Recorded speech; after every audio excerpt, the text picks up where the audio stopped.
Good evening, everyone. Welcome to the presidential session.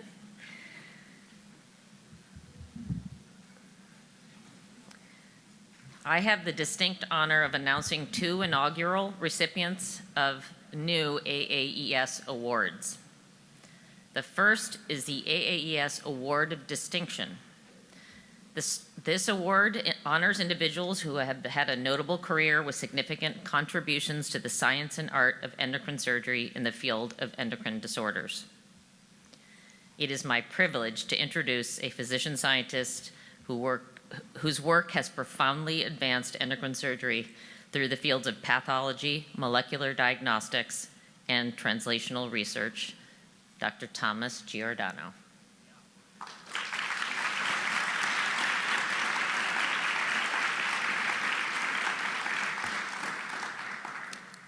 Dr. Giordano is internationally recognized as one of the foremost experts in endocrine pathology. His groundbreaking work has transformed our understanding of thyroid cancer, adrenocortical carcinoma, pheochromocytoma, hyperaldosteronism, and many other endocrine tumors. Through his leadership, the Cancer Genome Atlas, and his pioneering work in molecular classification and prognostic signatures, he has provided discoveries that directly guide surgical decision-making and improve patient care worldwide. Yet for many of us in this room, Tom is known not only for his scholarship, but as the ultimate surgeon's pathologist, a trusted colleague whose insight, accessibility, and collaborative spirit have helped countless surgeons care for their most complex patients. His ability to translate sophisticated pathology into clear, practical guidance has made him indispensable partner in endocrine surgeons across the country and beyond. He got me to pass pathology too, his greatest claim to fame, my teacher.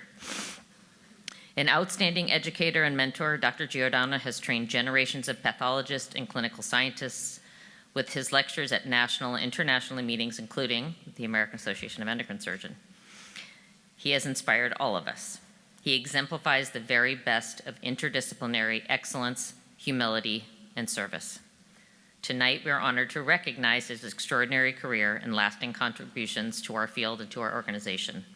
Please join me in congratulating and welcoming this recipient of this inaugural Award of Distinction, Dr. Giordano.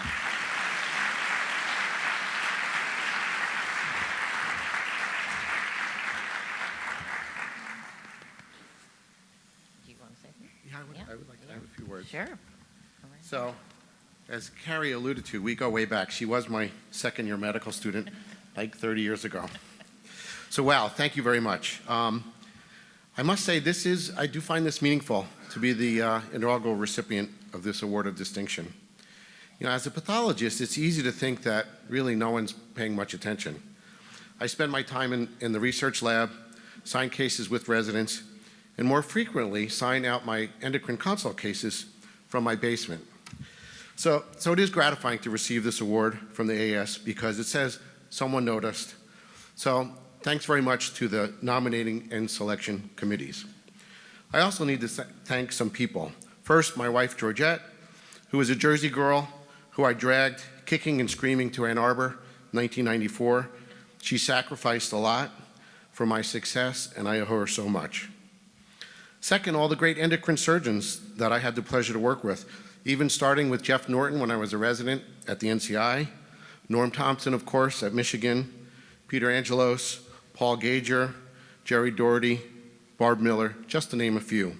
They've all been fantastic. I do think Norman would be very pleased to see me up here. My career was really based on team science, so I do have to thank my collaborators over the last 3 decades. As we like to say at Michigan, the team, the team, the team. Finally, my professorship is named, provided by Ron Nishiyama. And Ron was a pathologist at Michigan in the 70s and a member of AES and used to come with Norman. So I think he would be very pleased to see me up here too. And I do have to thank Ron's family for providing the funds that support my endowment and my department. So I'll stop there. Just thank you very much, and have a great night. So Thank you. Wow, look at that. Thanks again. Wonderful job. I'm the one that knows you the longest. Yeah, Come on up. maybe. I want to be in the picture too.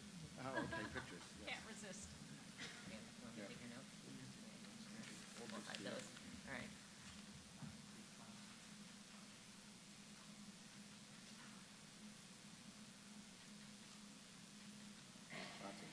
Congrats. Thanks.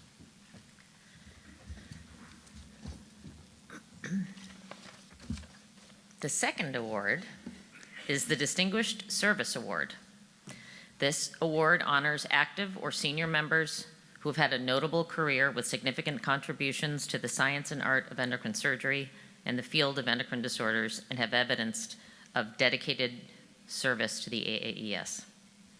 It is my honor to introduce a surgeon, scholar, mentor, and leader whose influence has shaped generations of endocrine surgeons and transformed patient care around the world, Dr. Douglas B. Evans.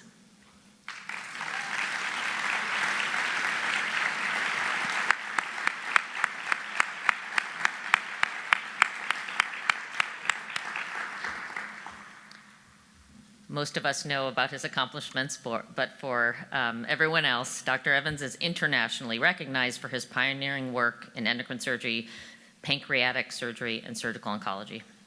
His clinical and scientific contributions have advanced the treatment of thyroid cancer, medullary thyroid cancer, hereditary endocrine syndromes, adrenal disease, pancreatic, neuroendocrine tumors. Many of the practices we now consider standard, from cortical-sparing adrenalectomy to modern approaches in thyroid cancer staging and imaging, were championed through his early vision and leadership. Beyond his remarkable academic achievements, including more than 350 peer-reviewed publications and countless lectures worldwide, Doug's greatest legacy may be in the people he has trained and inspired. Residents, fellows, and faculty, countless across the country and across our society, have benefited from his mentorship, generosity, and unwavering commitment to excellence. His service to the AAES has been extraordinary. He has served as a counselor, recorder, president-elect, and president, helping build many of the structures and traditions that we now see and continue to strengthen this organization today. His dedication to advancing our mission and supporting future leaders remains stronger than ever. Doug has been an invaluable colleague, mentor, and friend to many of us in this room. Tonight, we celebrate a career defined by innovation, leadership, mentorship, and service. Please join me in congratulating and welcoming the recipient of the Distinguished Service Award, Dr. Doug Evans.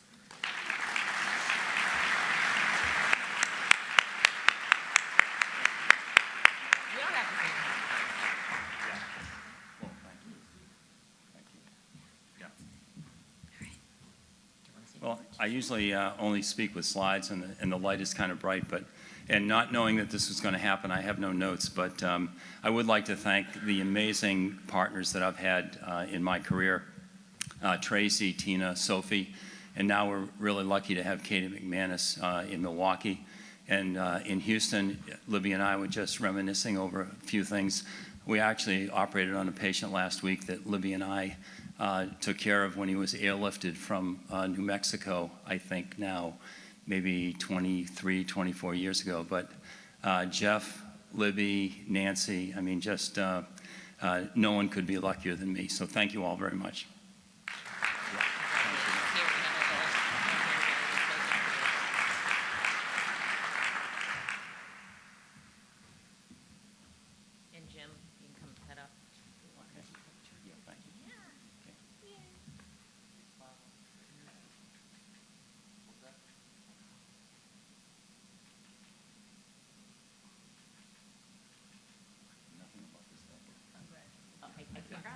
I was trying to throw it in there.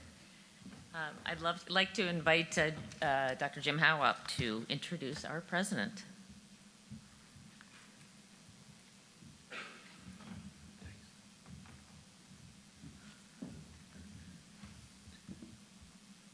Can we get the slides?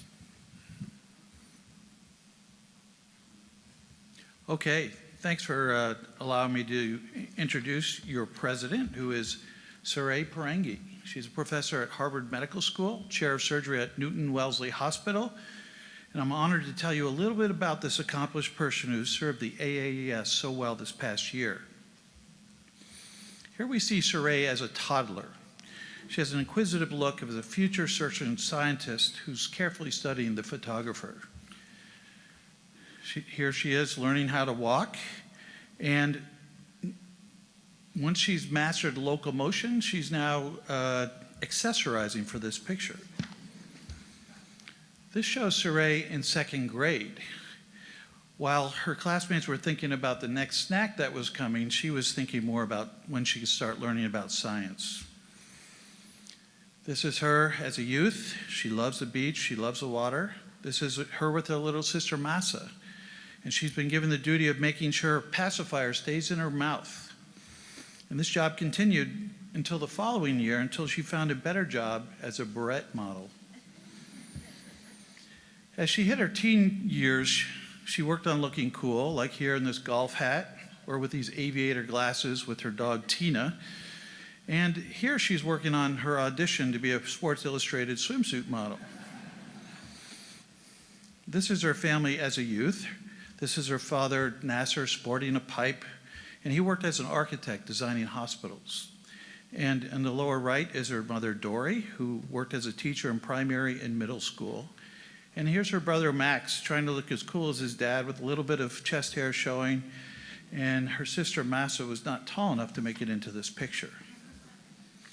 Saray moved around a bit, and then eventually in her teen years settled in New Jersey, where she went to high school, and she excelled in her studies, and she was able to matriculate at Barnard College in New York City, where she graduated magna cum laude and Phi Beta Kappa. She then went to medical school at Columbia University, where she won 2 research awards, and interestingly, in medical school, she met her future husband at a Disney World event where they both represented their respective medical schools for some team building exercises. And that ignited a spark as they began a long distance relationship between New York and California. Well, she matched to UCSF and fell under the influence of Orlo Clark and Quan Du, and knew that endocrine surgery was going to be her destiny. They didn't have an endocrine fellowship at that time, so she had to make sure to do extra rotations on their services. Here she was elected to AOA, and she also won a Student Teaching Award. Now, 2 years into her residency, she took time out to do research in molecular medicine. Here she worked with Doug Hanahan at UCSF, who is a pioneer in transgenic mouse models for studying human cancer. And he had a collaboration, conveniently, with Judah Folkman at Boston Children's, who's working on angiogenesis. She moved to Boston so she could work with Judah Folkman and Eric Lander of the Whitehead Institute and human genome fame, but really the real reason is so she could live in the same town as Aria.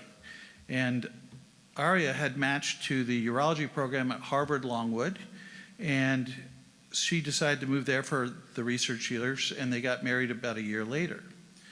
This is a more recent photo. Then when it was time for her to go back to residency at UCSF, he managed to finagle off a couple of years to do research at UCSF so they could be together. Now, they had their first child while she was still in the lab just 6 weeks before returning to residency. And this picture makes it look very restful, but I doubt she got much rest when she got back to residency with a newborn. After residency, Saray and Aria moved back to Boston for him to finish his residency and for her to start her first job at Beth Israel Deaconess Hospital. She became a busy general surgeon. She did everything there: surgical oncology, general surgery, trauma, and endocrine. It was sort of hard to specialize, but she did get a research laboratory started. She worked with Jack Lawler, a PhD in pathology, and in 2002 she got a K08 on anti-angiogenesis of pancreatic cancer. Meanwhile, life was happening. Aria started his career as a urologist at Beth Israel. They had their second son, Cheyenne, who was born in 1999. Here they are at a birthday party, inexplicably with 3 candles on the cake. And then this is about a year later. Here they are a few years later, trying to conserve horizontal space in the first picture. and lobbying Congress for better working hours for surgeons in the second. And then just a very beautiful picture of them in a garden right here. Now, Rich Houghton originally recruited her to Beth Israel in 1998, but he later moved to Mass General in 2001. In 2007, he recruited Saray to come there. There she could focus more on doing endocrine surgery, and just a few years later, she was promoted to associate professor in 2010, and then she rose to the rank of full professor in 2017, which was quite noteworthy because she was only the second female professor of surgery at MGH, which began in 1811. So as far as research highlights, as I mentioned before, she got a KO8 in 2002. She got a THICO award in 2004. When she got to Mass General, she got an R01 on BRAF mutations and thyroid cancer invasion. She got the Robert Gagel Discovery Award in 2018, and then had an R03 with Christina Ferroni on anaplastic thyroid cancer in 2019. She's been very active in many societies. She has been a longtime member of the Association of Women Surgeons. She was the president in 2019 to 2020. She's been active in the American Thyroid Association, where she's on the board of directors. And as we all know, she's been very active in the AAES, currently serving as president. Other notable contributions that she's had is she's the chair of surgery at Newton Wellesley Hospital from 2020 to the present, and that's a 250-bed community hospital that's associated with MGH with over 150 credentialed surgeons, and a lot of the endocrine surgery at MGH is now being done over there. Richard Houghton established the Endocrine Surgery Fellowship at MGH, and she served as a program director from 2013 to 2019. And she's trained over 40 clinical and research fellows, many of whom are in this room here today. She has over 150 publications, 19 book chapters, 1 book. And one of the things she's most proud of is that she was the director of DEI in the surgery department at MGH from 2018 to 2025. In fact, for her valuable contributions, she was awarded the Dean's Leadership Award for the Advancement of Women Faculty. On the right is the Dean of Harvard Medical School. And a year earlier, she had won the Faculty Mentoring Award, another great high honor at MGH. As director of DEI at MGH, she helped to increase the number of underrepresented minorities applying for surgical residency there. When I asked Saray what was most important to her, she said her family. And here's a picture of Saray, her father Nasa, mother Dory, sister Massa, and brother Max. Here's another picture of the family. Now, her more immediate family, here we have Aria, son Cheyenne, son Nima, sailing, and here they are at some other exotic destination. She loves to travel. Here's her and Aria in Tahiti, in Mexico City, and she also loves the garden, and here she's harvesting zucchini in her backyard. I mentioned earlier she loves water. This is her water skiing. Here she's giving a wave while doing scuba diving, nestling up with a manta ray, and then finally just the snow of Boston. Ladies and gentlemen, I present to you your AAS President, Sarah Parangi.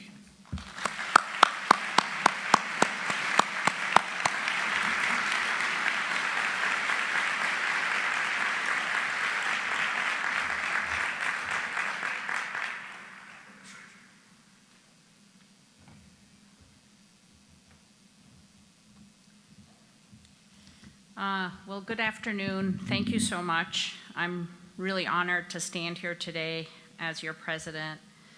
And there's just so many people to thank and a story to tell here today that I hope will be appreciated to some degree. And maybe you'll see that sometimes the stories are not as they appear. I do want to thank my husband for being here, Aria. As Jim said, we met as medical students and we've made a life together, and I couldn't do anything I do without him. He's been the love of my life and thankfully a wonderful father to our 2 boys. I have a great family. I really love them. I couldn't do anything without them. I lost now both my parents.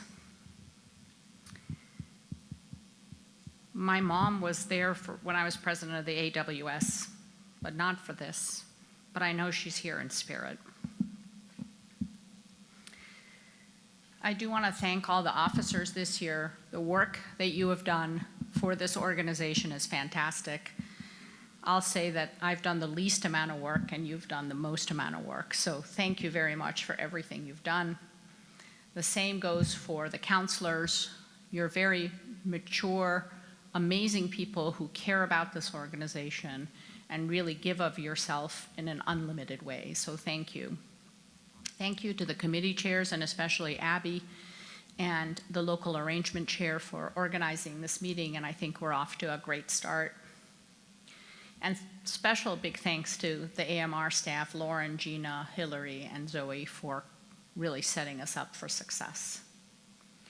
Thank you for the entire council for coming to Boston in the summer. We had a great time together. And that's where we started a little bit on this theme of relationships and stronger connections. And I think it's the first time where we've put a theme to the meeting, strengthening our connections. And I thank you all for allowing me to do that this past year. I think it's important for all of us to just quickly get a feel for the room. How many people have come to this meeting more than 20 times? Could you hold up a hand? How many people have come to this meeting about 10 times? And how many people, this is the first meeting you're coming to? Wow, that's amazing. It's really good to see that. I got a sense of that last night, and I think that's really special. So I want to talk today about relationships. I do think relationships are what sustain us, and we must intentionally build and protect them as the AES grows. Relationships aren't just nice to have, but they're a professional and personal necessity, in my opinion. I have an amazing relationship with my partners, and here they are. They're amazing people. I'm so proud to work with them. I don't think too many people can say that they have a section chief who's an endocrine surgeon, a vice chair who's an endocrine surgeon, and a chair who's an endocrine surgeon. And Jerry, thank you for everything you do for our new combined Department of Surgery. I've known Jerry since I was his intern and he was my resident at UCSF, so we go way back.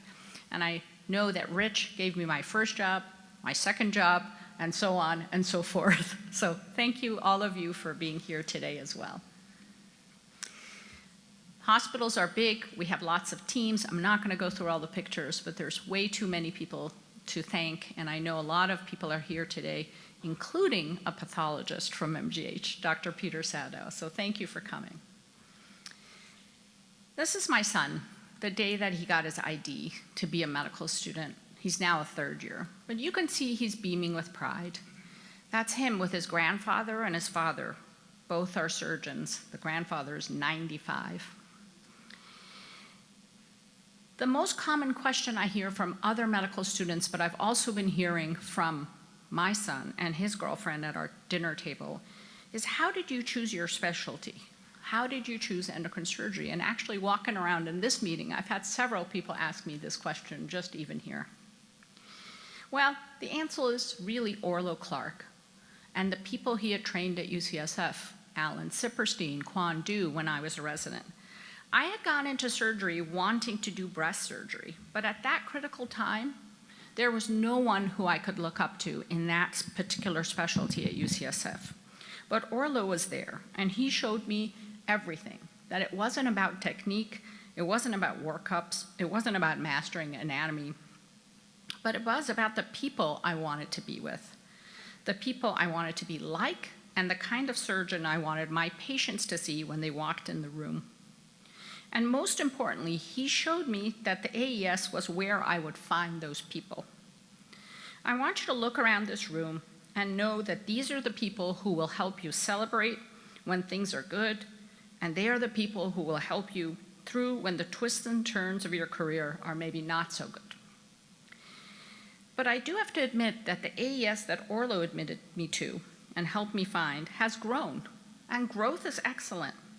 It means we're doing something right We're attracting people to our specialty. I want you to look at the size of this graph. I've only plotted things since 2009, so about 15 or 16 years. And you can see that we've gone from an organization of about 250 people to almost 900 people now. We have grown. And I do think that many of you may look around this room instead of this room in 2010, which was much smaller. And that was our new member ceremony, just a handful of people. And you might wonder, will I be able to find my people in a room this big? And I'm here to tell you that yes, you will be able to. AES will remain the kind of organization that will make sure of that. I will say that I do think we need to be a bit more intentional and deliberate about it. And with that, I will start with how I chose the theme of this year for me, strengthening our connections. I went to give a lecture at the hospital where I started my career, Beth Israel Deaconess. I went to give grand rounds. It went great. I'd been there almost 10 years of my career. And a new endocrine surgeon came up to me, introduced herself. And I have to say, I did not know she joined the place. The same place where I had started my career, the same place Rich Houghton had helped me get going. And here I was, I did not know this person. And I felt ashamed. She was starting out, and I should have been there for her. I knew something was off, and that I needed help to make sure that we felt connected with each other. I should have known that she was coming. So today I want to share a couple of tips. I'm only going to share 5 tips that I've learned, I think a little bit late in my career. Lessons that in many ways are really about how we build stronger, more meaningful connections, and how we can intentionally build relationships that will last. Ashok Shah, when he gave his talk, gave 10 tips, but I'm going to stick to 5 because I could never do 10. And some of you will think these tips are pretty simplistic, and many of you know them already. But for those of you who don't, I hope they'll be helpful. So I'm going to start with lesson number 1, knowing yourself. Who is the most important component of any relationship? Whether the relationship is with a partner at home, your work colleagues, or with the AES, it's always going to be yourself. Understanding your own strengths and weaknesses is incredibly important.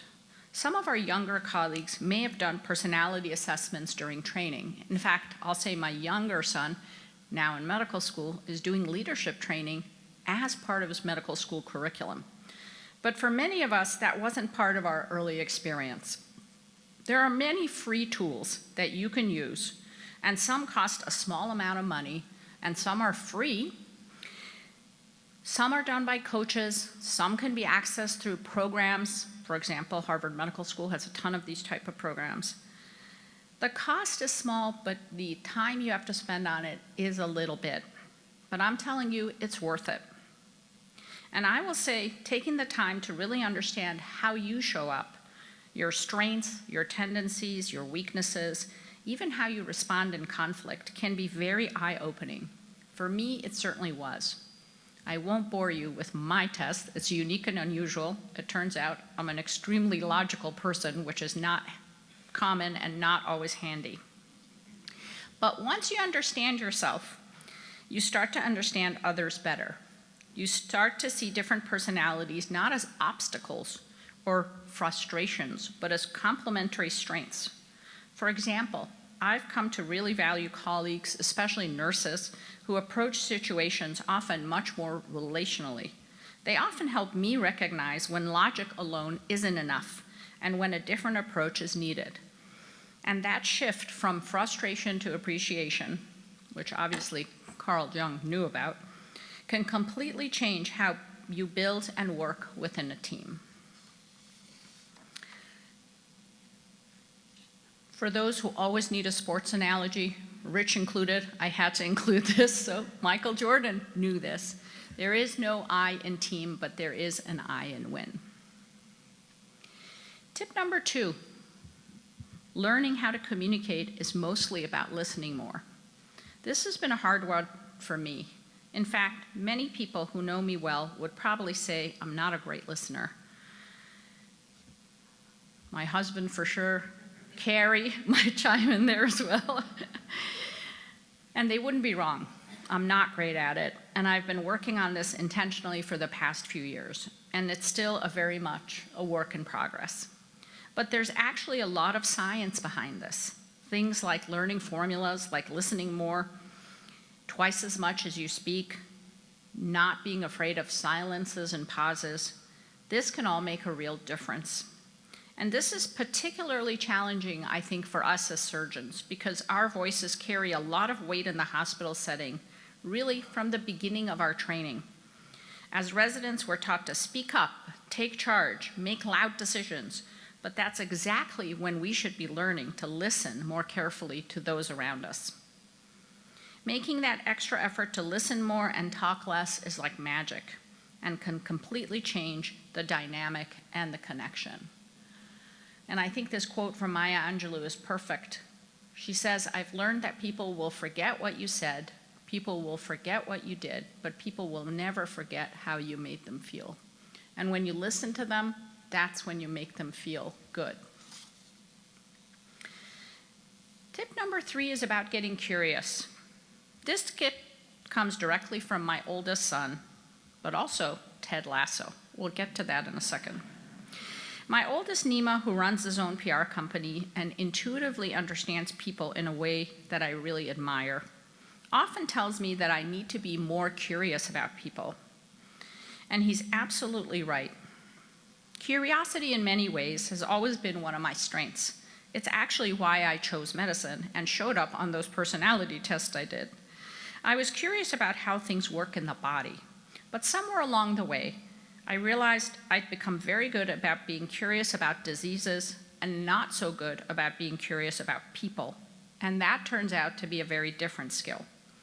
It's not one that comes naturally to me, I think, and I have to work on it intentionally.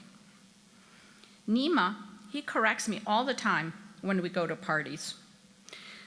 At the party, I ask my go-to question, "What do you do?" And he says, no, Mom. That's a terrible question. You shouldn't be asking that question. Instead, why don't you ask a question like, what is it that you love about what you do? Who doesn't love being corrected by their progeny? Of course, another very famous person who gives this advice is Ted Lasso. There's a little bit of a resemblance there, I think. Ted Lasso gives this advice, and I'm going to share this very short clip, which I think will stay with you. Do you like darts, Ted? Oh, they're okay. I'm more of a cornhole man myself. Yeah. Oh. Yeah. How about a game? Okay. Double in, double out. Whatever you say, Ruby Dupes. Yeah. Just let me know if I'm winning or losing, all right? Oh, I forgot I had these on me. Oh, wait a second. I forgot I'm left-handed. Oh, it's gonna be a hoot. Mate, what do I need to win? 2 triple 20s and a bullseye. Good luck. You know, Rupert, guys have underestimated me my entire life. And for years, I never understood why. It used to really bother me. But then one day, I was driving my little boy to school, and I saw this quote by Walt Whitman. It was painted on the wall there. It said, "Be curious, not judgmental." And I like that. So I get back in my car, and I'm driving to work, and all of a sudden, it hits me. All them fellas that used to belittle me, not a single one of them were curious. You know, they thought they had everything all figured out, and so they judged everything, and they judged everyone. And I realized that they're underestimating me. Who I was had nothing to do with it. Because if they were curious, they would ask questions. You know? Questions like, have you played a lot of darts, Ted?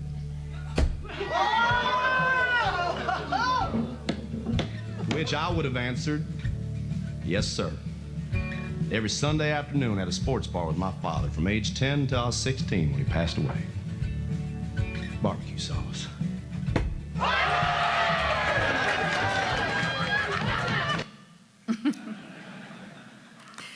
So hopefully that clip will help you remember about being curious and not judgmental. I've also been learning a lot about this concept from two Harvard Business School professors, Francis Fry and Ann Morris. In fact, our hospital system has been engaging them to come teach us because our system has gotten very big, and they've been helping us.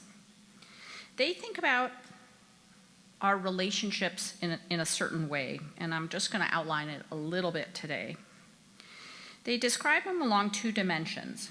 Your standards, which are the standards you set and expect from people, that goes from low to high. And then the devotion and investment that you show in people.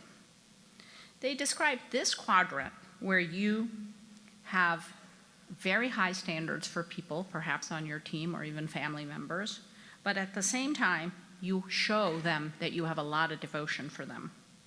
They suggest that in this quadrant, that's when people experience you in this way, whether it's a trainee, a colleague, or even someone in your family. They will be 10 times more effective and productive than they would be in any of the other quadrants.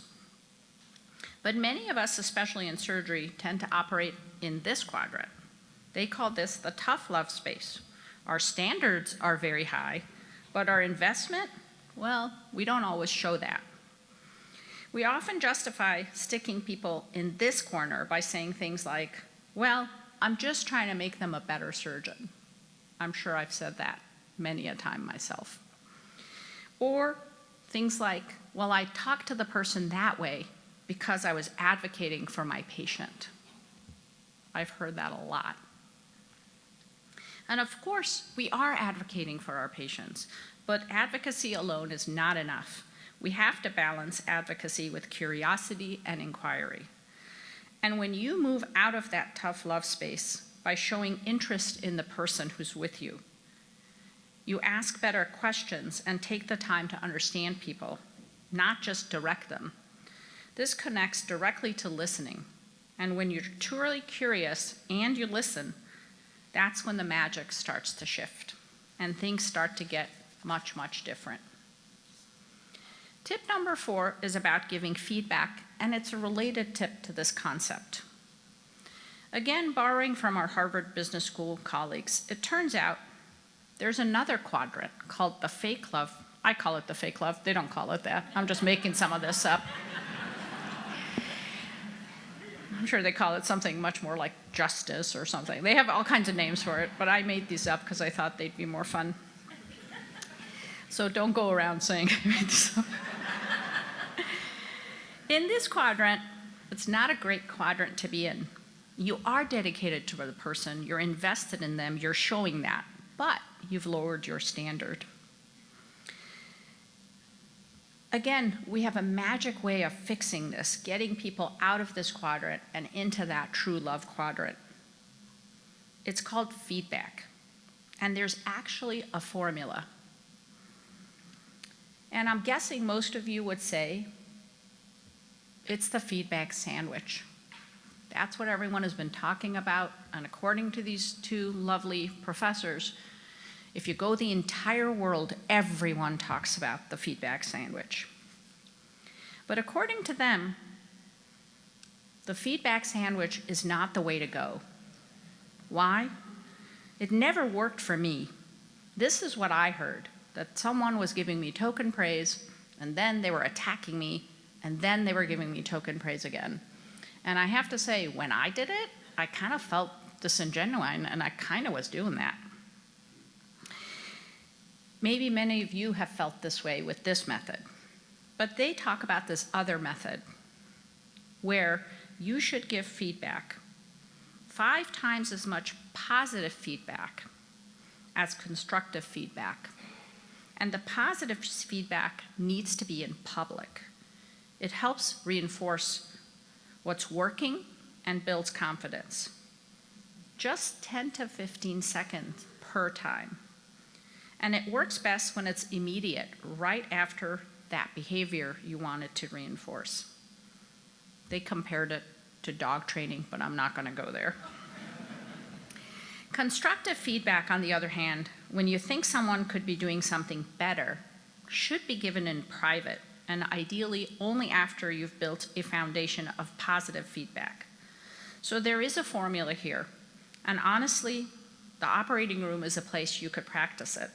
With your scrub, your resident, your student, there are opportunities all the time. Once you think about it intentionally, you just have to practice it. Well, I'll admit, I still struggle with this. In fact, the day after I heard this framework in the lecture from these professors, I set out to do it the very next day. I was in the OR and I mentioned to the anesthesiologist that I was trying to work on giving more positive feedback.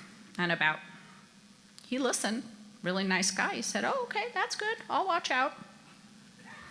About 45 minutes in, well, I'll say, they do tell you to tell people to give you feedback, so he was gonna be my guy. I started giving feedback about 45 minutes into this case to the student tech about how she should be loading the needle driver. And as you can imagine, the anesthesiologist turned over the ether drape and said, "I didn't hear any positive feedback at all." And he was absolutely right.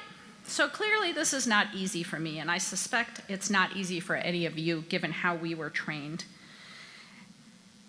So if it's not easy, just practice it. And you can practice it even right at this meeting, giving some positive feedback to the amazing people here. I do urge you to take down this entire chart, write it down, take a picture, and when you go back home, sit down and write down specific names of people that are in each of your quadrants. You can also put specific groups of people, like my researchers or people, nurses in the OR, and then figure out why they're in that quadrant and what you can do using the tools we talked about today to move them into that right upper quadrant. You won't be able to get everyone, but my guess is you'll be able to get a lot of people into that quadrant. Okay, we're on the last tip. This tip is focusing on building relationships and not just solving problems. Jerry gave me this tip when I became chair. I asked him for tips, lots of chairs. I called a lot of people to ask for tips. I knew it was going to be a hard role for me. And he said, meet all the people, build relationships, and he gave a very specific example. He said, the maintenance people, make sure you understand the maintenance of the hospital. So when there's a flood or a problem, you already know the people and you have a relationship with them. So we'll talk a little bit about that. Relationship building is hard for us as surgeons sometimes. We are drawn to this field because we like solving the problem. This is what we're trained to do, and we take pride in it. And I'll admit that even this is difficult. I remember rounding one day with my husband. Sometimes we'd go home together and back and forth in the same car, rarely, because he gets up a lot earlier than me. But I could round on the floor with him, and I could see how effortlessly he could bond and build relationships with the people on the floor, with nurses, with patients, the entire resident team. It was something I had noticed immediately with him, even in Disney World when we met. The nurses especially appreciated that extra attention and connection that he built with them. That had stayed with me, because what I've come to realize is that the real work is not just solving problems. It's building the relationships before there's a problem. And then the problems will solve themselves. Relationships are not just important, they are protective. And I learned this, how true this really was, about 8 years into my career. I was just starting to find my stride. My research was going well. I had built a thyroid biopsy clinic and felt proud of the trajectory I was on at my first job. Orla Clark had told me it would take about 10 years to build a thriving endocrine surgery practice in Boston. And it seemed like I was right on track. Now I'm going to talk about the part of the story that you usually don't hear. You don't hear it in the introductions. And most people don't want to talk about it. And I haven't talked about it, but with a handful of people. One night, I came home from a comedy show with my husband, a rare night where we had stepped away from work and raising 2 young boys. And my mother, who happened to be staying with us, handed me a FedEx envelope that she had signed for a few days earlier. And as she put it, she'd just forgotten to give it to me. Inside that envelope was something I had not expected. It was a legal document informing me that I had been fired. There was no clear explanation. It said it wasn't for cause, and to be honest, it was likely related to being a woman surgeon who was speaking up for pay equity and for lots of other things, for myself and for others. And while that part really does matter, it's not really the point of this story. What I remember most from that moment was not just the shock that the academic career that I had so carefully built had in many ways suddenly disappeared and just evaporated. I think it's fair to say, if a Harvard chair fires you, it's unlikely you're going to build your career. And we're talking about almost 20 years ago. I knew I had to reach out and figure it out. I had learned this lesson early in my life, not because I remembered learning it quite myself, but because my mom, a very practical woman, had told me the story, a particular story, many, many times. When I was very young, about 6, my father, who was an architect, had been accused of something he did not do, and he'd been taken to prison. And my mother, pregnant with my sister at that time, with me in tow, went door to door trying to find someone who would help. Most people stepped away, some didn't even open the door, even some of her relatives. But one lawyer said yes, and ultimately helped vindicate my father. And I think the part of the story that she had imparted to me was how overwhelming it can feel when you're up against something or someone with real power, and how important it is to have people who'll stick with you and not run for the hills. That story stayed with me. So in that moment, I did what I knew I had to do. I started with my family, my husband, my parents, my siblings, who helped me process what had happened and to take the first steps forward. And then I reached out more broadly to my mentors, my colleagues, to my community in the AES and the Association of Women Surgeons.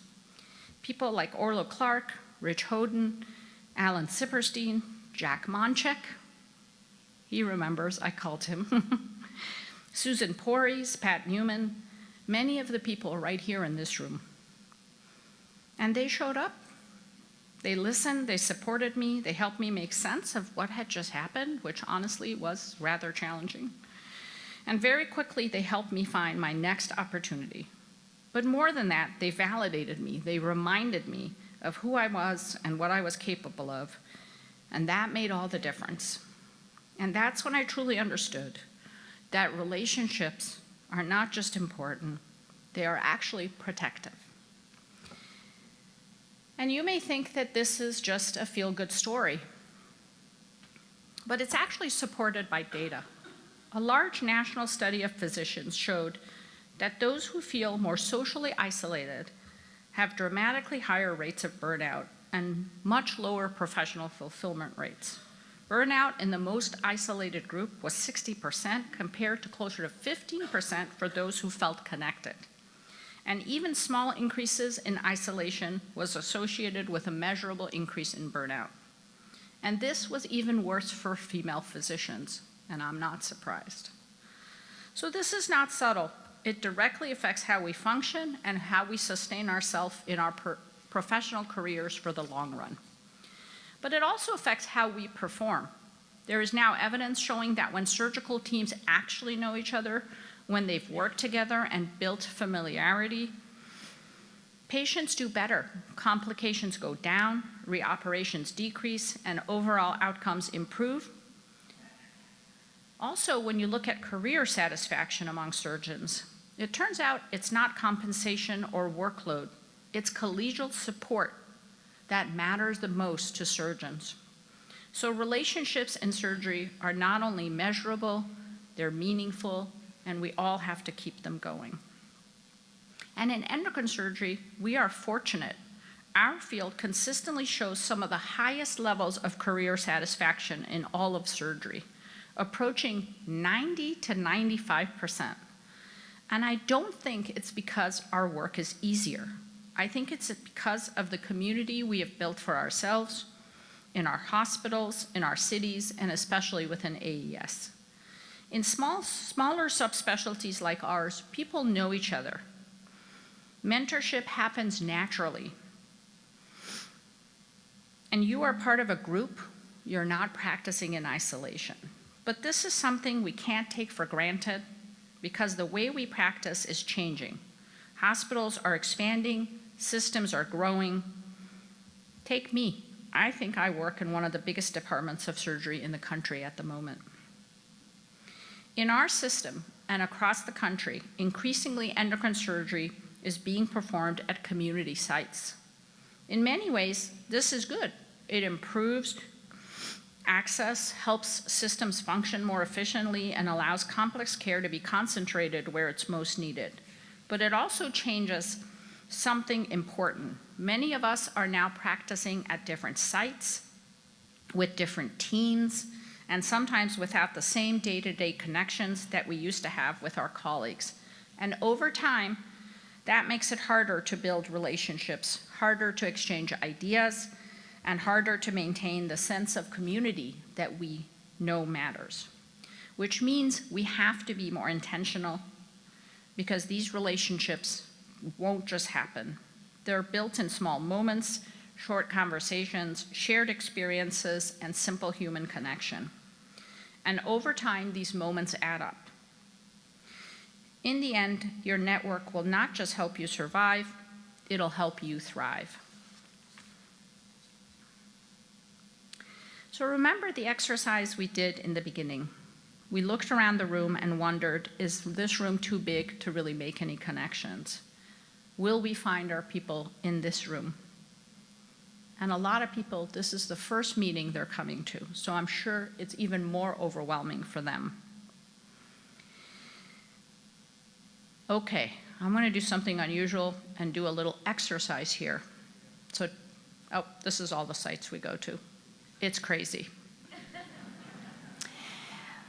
We're going to do a little exercise and wake the room up and just show how in just a few minutes we can make some connections. So I want you to find someone next to you. I am going to have to coordinate this very carefully, otherwise it's going to get crazy over here, okay? So first, I'm going to ring a bell. When the bell rings, introduce yourself to the person next to you. When the bell rings again, I want you to ask that person just one question. Everyone's going to ask the same question. The question will be announced in a second. Okay, otherwise you're all going to get started. I know you're type A personalities. Okay, when the bell rings again, you're going to switch, okay, roles. You're just going to reverse roles. Each time you'll have 90 seconds to answer the question. The person who's getting the answer is just listening, okay, so practice that. And when the final ring or alarm rings, that's going to be 5 minutes total, you're all going to be quiet, okay? I'm not going to ask anyone to get up to the podium or do anything. It's just going to be a quick exercise. Okay, ring the alarm. Okay.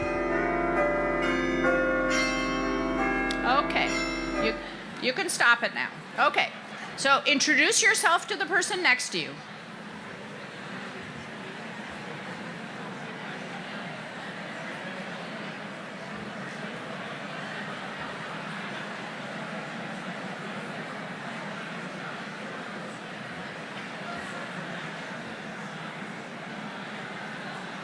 Okay, you can ring the alarm again now.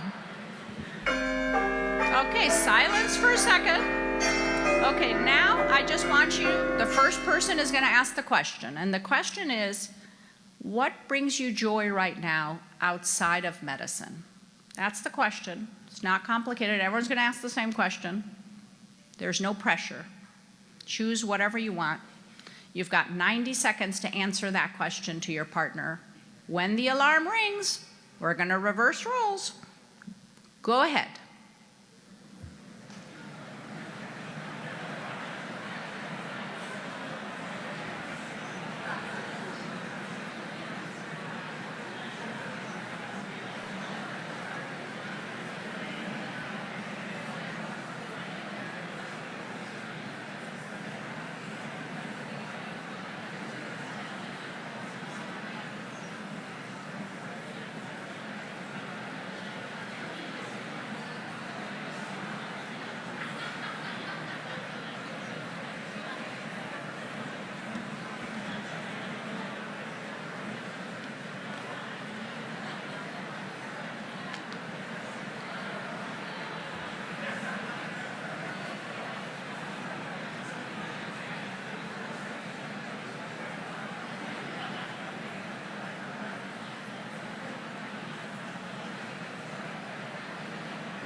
Okay, we're going to ring the alarm.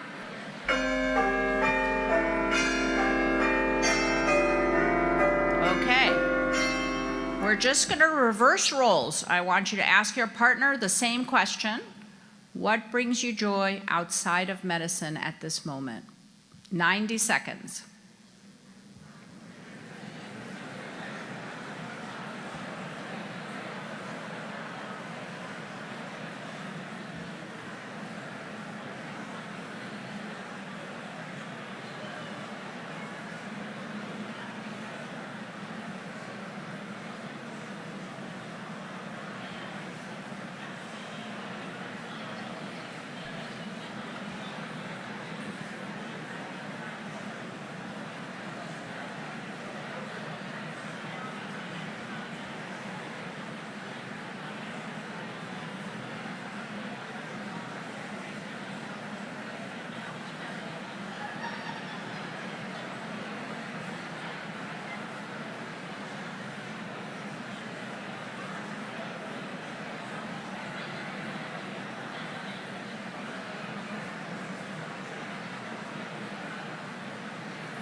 Okay, can you ring the alarm?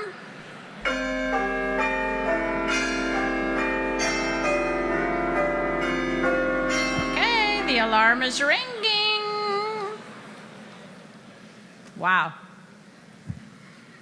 Okay. Thank you for participating in that and for being so responsive to the alarm. I want you to raise your hand if you just learned something new about someone. Wow. That took just a few minutes, and already something shifted. That's how relationships can be built, not all at once, but one conversation at a time. And what you just experienced is something that we can create more intentionally in our departments, in our hospitals, and within this lovely organization. And of course, the good news is we're not starting from scratch. AES has already built something incredibly special. What we've tried to do this year with our council and committee chairs is simply strengthen that a little bit, to be more intentional about our connections and to find new ways to build lasting relationships across our country. We've worked specifically to strengthen our connections with our patients, with our like-minded societies, with our industry partners, and with our members. Things like having specific projects with the IAES, the European Endocrine Surgery Society, the Head and Neck Society, so that we can learn from each other. You'll see a lot more of this in the coming year with the incredible leadership of your next president, Dr. Paul Gager. We've focused on strengthening the connections with our own membership with intentional programming, moments of fun, and also with our industry partners, going beyond just sponsorship at our meeting, but making long-lasting relationships. And we've tried to strengthen our organization even further with our patient organizations, thanks to people like Lila working on that through her committee. These are all small steps, but they are intentional ones. Because if this meeting is the highlight of your academic year, which it is for me, if you leave feeling energized, we want to make sure that feeling continues throughout the year, especially at those moments when you need it most. So I want to leave you with something. Be intentional about your relationships. Don't do the hard things alone. And invest in people before you need them. And what I hope is that you will continue to experience in AES is a connected community, a network you can rely on, and a true sense of belonging. Again, I know this personally because when things didn't go as planned in my career, it was relationships, many of them through this society, that carried me through. And ultimately, what I've learned is finding your people matters. And for me, that's been the AES. Thank you for being there when I needed you. And thank you for allowing me in this past year to play a small role in strengthening this extraordinary community. Thank you.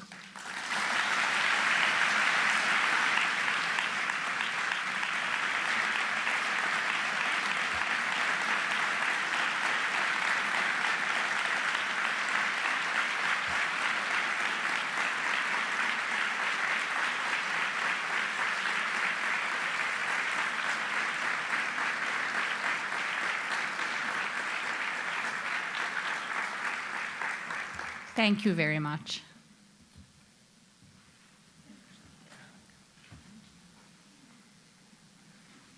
Well, I've had the privilege of working with Saray on a number of different things. And first foremost, I would like to say thank you for your vulnerability today. I don't know why I'm going to cry. It's amazing. At least I didn't cry. Yeah.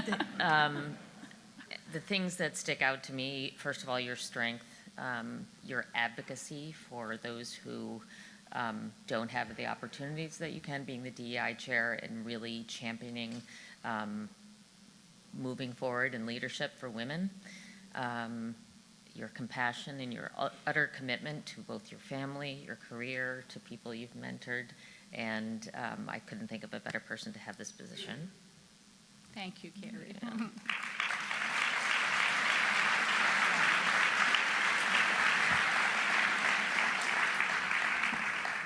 And I also seem to know that Saray likes jewelry. And her husband blings her out pretty well, and I can't do it as well as Aria, but I did get you a little token. Here, open this up here. And I did have Aria bring the chain. Thank you, Aria. Oh my God, I can't believe this. Be careful. Those are. Oh my God.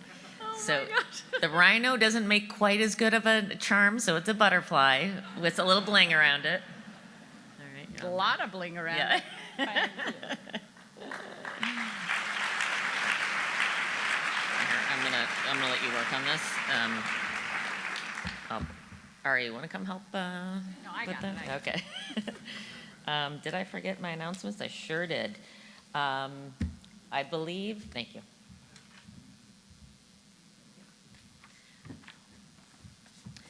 So immediately following this will be the reception. There will be drinks in the foyer space outside, light appetizers. On the back of your lanyards, there is a blue drink ticket, which you should use tonight. There will be beer, wine, non-alcoholic options, and additional drinks or cocktails can be purchased past the blue ticket. Tomorrow morning, breakfast will be at 7:30. The first scientific session starts at 8 a.m. sharp. And thank you for a wonderful evening and for your and supportive Saray. Time to get a drink. Yeah. Here, let me. Did you already get it out? Yeah. It's pretty, isn't it? Thank you. It's amazing. Yeah. I can't believe you did that. You're so crazy. Isn't that cute? Yeah, so pretty. I want to get one for myself now. So pretty.